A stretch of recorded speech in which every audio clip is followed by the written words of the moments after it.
drop this.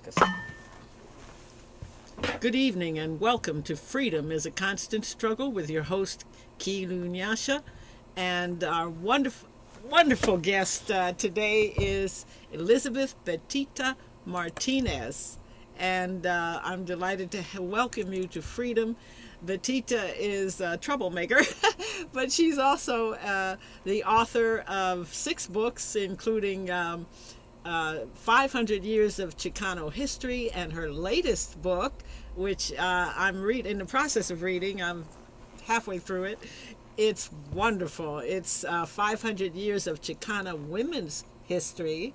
She's also the director and I believe the founder of the Institute for MultiRacial Justice in the Mission District right here in San Francisco. And she's a longtime activist, legendary professor, lecturer, all that, but especially a troublemaker. Welcome, Betita. Thank you so much. It's really great to be here. It's really wonderful to have you Yeah. at last. And you're looking wonderful in your Mexican dress. I like it. Yeah. Good. And let's talk a little bit first about the Institute for MultiRacial Justice. How about that? What is that all about? Yes. Okay. Well, it was started after a meeting of 60-some people of color from the Bay Area, all got together and talked about what do we need to do. And out of that came the idea of having some kind of a central place. We weren't going to compete with other mass community organizations, but we wanted to be a resource center for all the other groups around. And the idea was to have a resource center where we could bring together different communities of color, have them learn about each other's histories, as a road towards building alliances, combating all the divisions that who like to encourage, and the name of the game, right? Divide and conquer. And it was done with Phil Hutchings. Philip Hutchings was, in fact, the last chairman of SNCC, the Student Nonviolent Coordinating Committee. Right. And we knew each other way back in the 60s when I was one of only 2 Latinas, Chicanas working on SNCC staff. Wow, Everybody and else that's was the black or student white. for the student. Students for Nonviolent. You have to chant it helps you. Actually, there is a chant. So that was at the height of the civil rights movement, black civil rights movement, and I started working as a volunteer in 61, which is the year after it was founded, and went on from there. And then I went to Mississippi in 64 and did a book about that, and then. Well, you must have met Fannie Lou Hamer. Yeah, well, Fannie Lou. Oh, wow. Fannie Lou is something else. I know. She still is. Yes. In everybody's mind. All right. Yeah, yes. yeah. Wonderful woman. And others. So then things changed, and SNCC's future direction was a little bit confused and uncertain, at which point my telephone rings, right? And this voice on the other end says, "How would you like to come to New Mexico and work for the Chicano movement?" I said, "Huh? I'm in New York. I'm a New Yorker, man. Don't mess with my." Anyway, because I was in fact coordinating the SNCC office in New York at the time, which was mostly for fundraising and publicity. He says, "Oh, just come out and see what you think. Come on out. I'll find you a place to stay, and just check it out." Well, it happened to be a good moment because I was ready to go do something new. Right. Well, I got there. The plane landed very late at night, and I remember coming down the stairs from the plane, and I looked at the mountains in the distance, and I smelled the air, and I just fell in love. That night was it.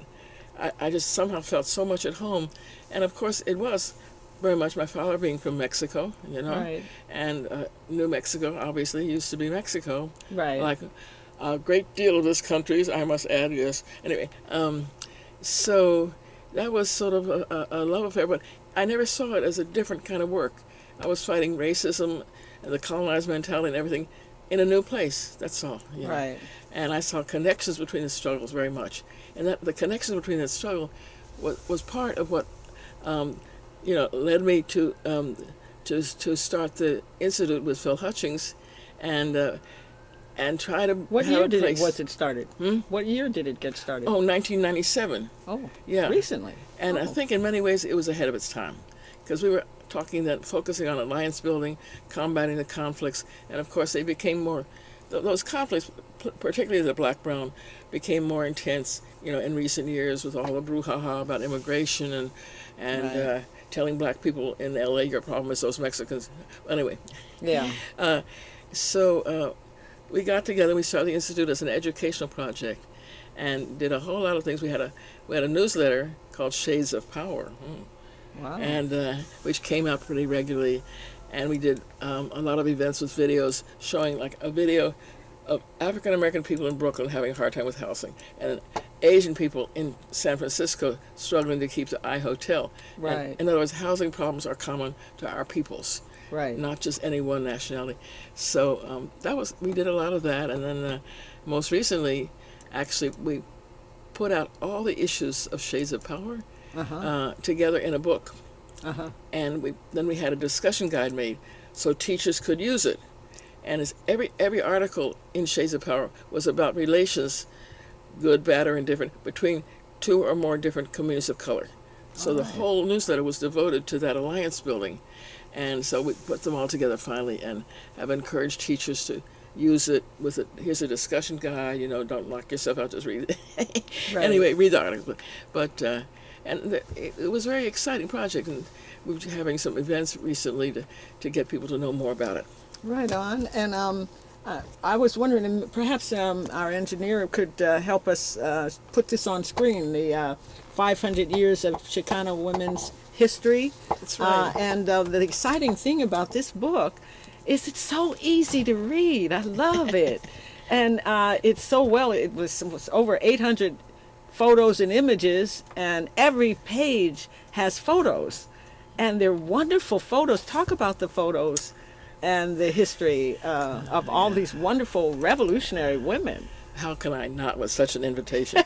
Your enthusiasm is exactly what the book was intended to create.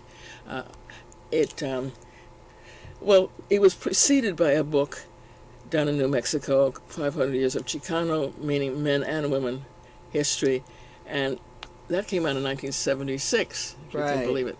This book came out in 2008. Right. A long time. I know. later. I had to order it. I know, exactly. So, and it took 7 years to find the pictures. I mean, just to find the women. If there was half a dozen women in that book that people had ever heard of before, that would be a lot. And I don't think there was. I mean, most people couldn't even name more than Dolores Huerta or maybe one or two others. Right. So finding the women who'd done these amazing things over the centuries I know. was a wonderful, Well, one exhausting stood out. job. One